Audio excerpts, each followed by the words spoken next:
Olá, meu nome é Rodrigo Surian, sou cirurgião formado pela Faculdade de Medicina da USP, tenho doutorado em cirurgia pela Universidade de São Paulo, sou membro do Colégio Brasileiro de Cirurgia, do Colégio Brasileiro de Cirurgia Digestiva e Fellow do American College of Surgeons.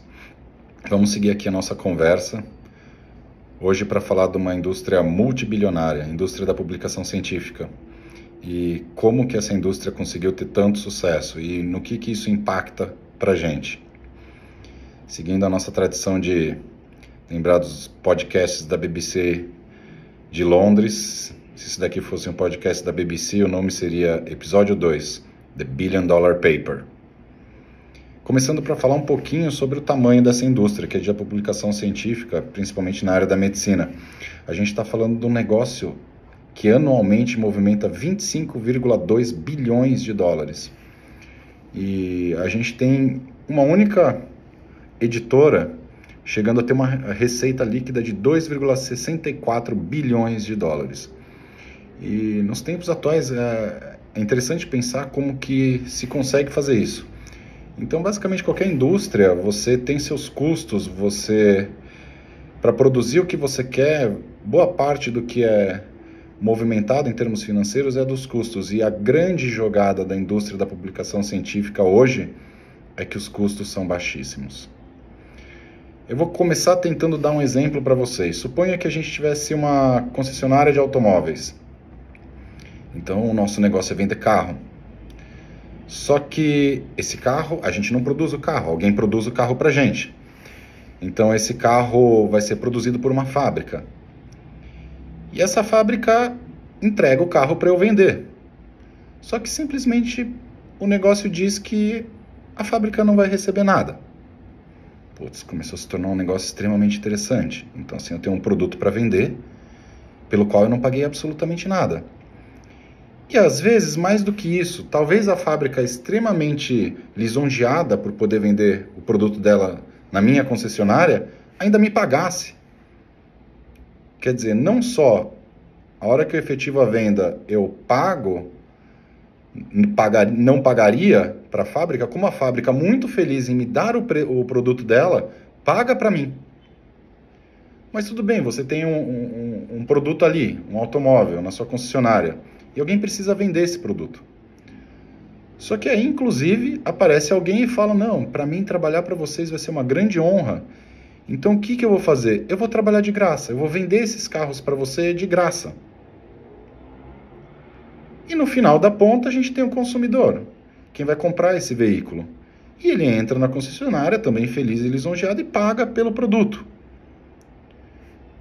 Eu não consigo imaginar nenhuma indústria em que isso aconteça que não seja a indústria da publicação científica. E por mais incrível que isso pareça, é exatamente assim que hoje funciona a publicação científica.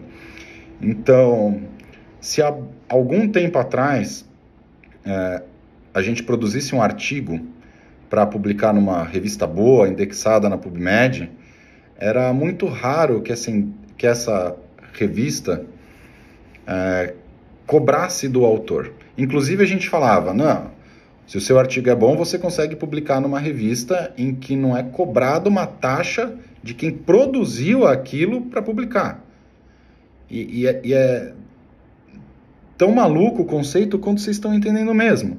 É como se um jornalista que trabalha para um jornal, uma mídia, geralmente ele produz um conteúdo e ganha por aquele conteúdo. Na área da saúde, na medicina, é diferente. Você produz o conteúdo e paga. E o que começou a acontecer? Exatamente isso. Então, assim, para você publicar, você tem que pagar. Porque agora também a gente vai começar a publicar parte desses artigos gratuitos ou não. E antes isso, geralmente eram revistas um pouco piores. Então todo mundo comentava, você publicou porque seu artigo não é tão bom numa revista que paga para publicar.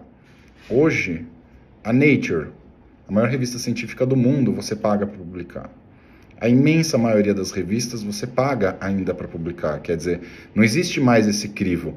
As editoras perceberam que as pessoas estavam dispostas a pagar para trabalhar e, obviamente, que elas fizeram, então todo mundo vai cobrar. Então, se a gente hoje, inclusive, quiser publicar nas melhores revistas científicas do mundo, sim, quem produz o conteúdo paga para ter o conteúdo publicado. Então você submete esse artigo para essa revista e antes dessa revista publicar esse artigo, ele vai mandar para revisão por pares, quer dizer, peer review. Então assim, eu submeto um artigo para uma revista antes de publicar, geralmente 3 colegas vão avaliar esse artigo e dar a opinião deles para esse artigo, e uma palavra final vai do editor-chefe se ele acata as decisões dos revisores ou não. E geralmente, a imensa maioria das vezes, são acatadas as opiniões dos revisores. E mais uma vez, alguém se propõe a ter trabalho, a consumir o seu tempo para fazer uma função que, por definição, o peer review não pode ser remunerado. Então, mais um elo da cadeia em que as pessoas estão trabalhando de graça, e no elo anterior, a maior parte das vezes hoje em dia a gente paga para trabalhar. E até aí a gente vem com aquela noção de que estamos contribuindo para a ciência, então assim, vou fazer isso para contribuir para a ciência, vou prestar um trabalho gratuitamente, que honra eu ser convidado para fazer um peer review, e vou colocar isso no meu currículo. Só que, em última instância, isso atrai mais um pensamento. Então, assim, será que essas pessoas efetivamente estão habilitadas para fazer aquilo? Será que aquelas pessoas que vão fazer aquele trabalho realmente vão fazer aquele trabalho bem feito? Será que se tiver uma parte que o próprio revisor não esteja entendendo muito bem sobre algum aspecto técnico ou sobre a parte estatística, ele vai virar e falar, olha, não vou mais fazer o peer review porque eu não entendo muito bem sobre essa parte desse artigo científico? Eu já vi peer reviews que foram enviados para revistas que eram, assim, absolutamente muito ruins. Assim, de uma pessoa ler um artigo científico inteiro e falar, não tinha uma vírgula aqui e essa letra está errada. Esse não é o sentido da coisa. E, finalmente, então, esse artigo ele é aprovado. Hoje, parte das publicações eles entram como Open Access, quer dizer, você tem acesso irrestrito, qualquer pessoa pode abrir essas publicações, mas ainda boa parte dessas publicações são pagas, os artigos são caros. A gente está falando de um artigo que custa $40, $30. Então, da onde a gente chega à conclusão que a gente criou um ambiente de publicação científica, uma grande indústria multibilionária, que na verdade favorece poucos. E que muita gente presta serviço gratuito, às vezes até paga para fazê-lo, só para incrementar em si o seu currículo, só para ter um ganho acadêmico. Eu tenho pensado muito sobre isso e a gente tem ações interessantes, né? A gente tem alguns sites que simplesmente resolveram quebrar todas as regras, um deles muito famoso, chama SciHub, e simplesmente pegar tudo que foi publicado e meio que como se quebrar a patente de tudo que foi publicado e deixar toda a ciência aberta para quem quisesse ver. Qual que é a justificativa de se fazer isso? O que se produz em termos de ciência é um bem para a humanidade. Então todo mundo deveria ter acesso, você não deveria pagar para ler um artigo. E obviamente isso é extremamente questionado e vem sendo questionado até juridicamente. Mas de alguma forma a gente criou um sistema que, é um sistema perverso hoje para quem quer publicar, para quem quer produzir ciência. E 2, o que eu acho que é muito perigoso, eu acho que a gente criou um sistema que não privilegia a qualidade mais, que é permissivo em termos do que é publicado, e isso coloca em risco toda a população em última instância. Quer dizer, um artigo com dados errados, um artigo mal feito, pode influenciar condutas que podem colocar a vida das pessoas em risco.